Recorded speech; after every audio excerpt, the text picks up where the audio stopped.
Hey, thanks for stopping by the channel. I appreciate you. Today in this episode, we're going to take this Ruger P85 P-Series pistol and we're going to show how to disassemble it and field strip it in this episode.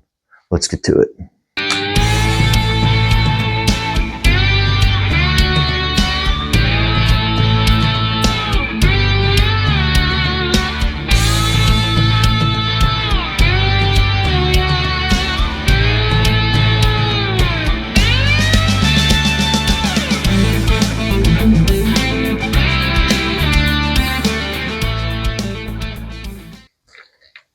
All right, thanks for stopping by the channel. In today's episode, we're going to show how to properly disassemble a Ruger P85.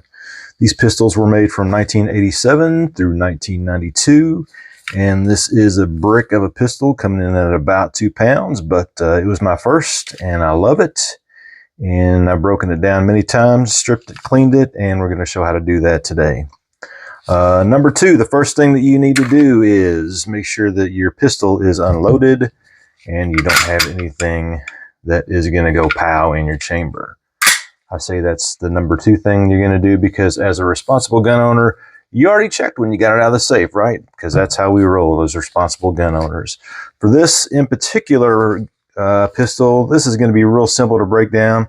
One thing that you have to do is first we're going to keep this in the safe position. We're going to slide to the rear, and then there is this ejector right down here. And we're going to push that to the bottom, right?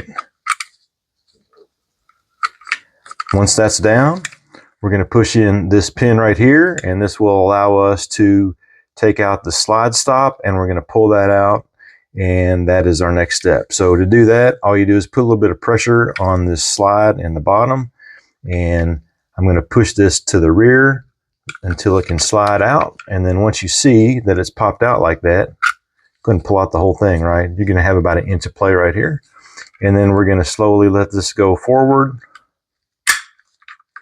and it will come right out, right? So got the parts right here. And so pretty simple, right? And so the first thing that we'll do is we're going to double check this to make sure that when we pulled that slide out, this did stay in the down position. We'll need that down later.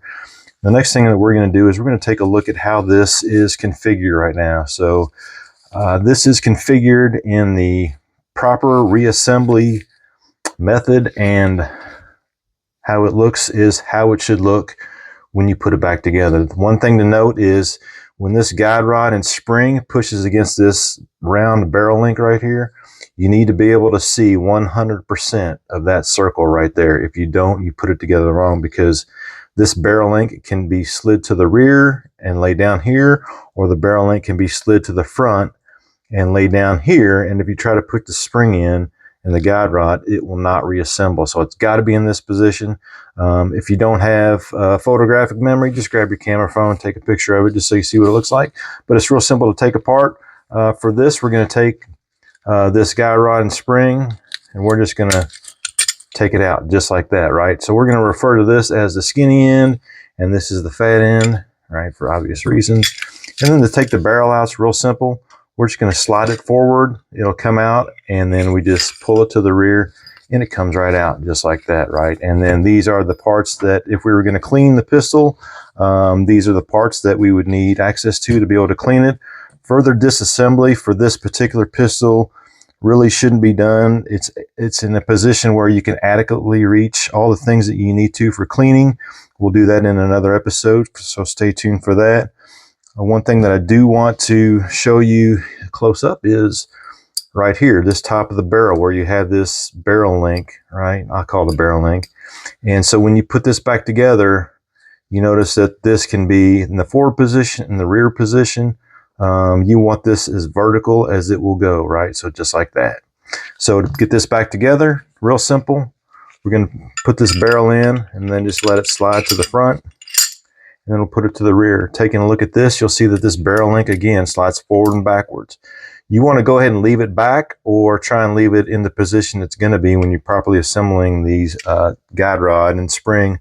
Because if you leave this forward like this, and you go to put in this spring and guide rod, you're going to have a tough time pulling this back out, right? So don't mess with it. Just go ahead, leave it to the rear, or leave it in the position that it needs to be in when you reassemble the rifle. So again, we're going to take the skinny end.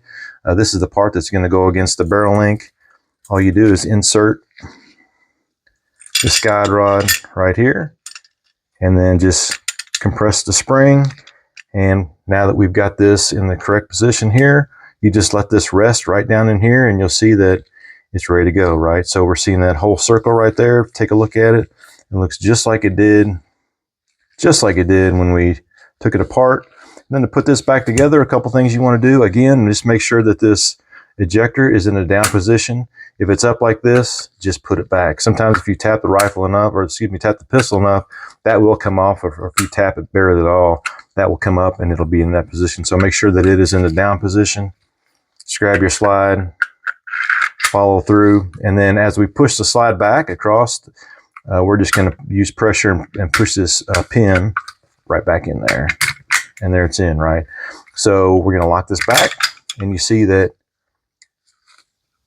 that ejector, it is in the up position when we reassembled it, but you can still have it down. If for some reason it is still down, just note whenever you put in your magazine, whether it's a full or empty magazine, that ejector will slide to the rear and you're good to go, right? That's it. Pretty simple stuff. I've taken this apart many times over the course of 30 plus years, and it's a real easy process. Appreciate you watching the video. Stick around for part 2. Thanks.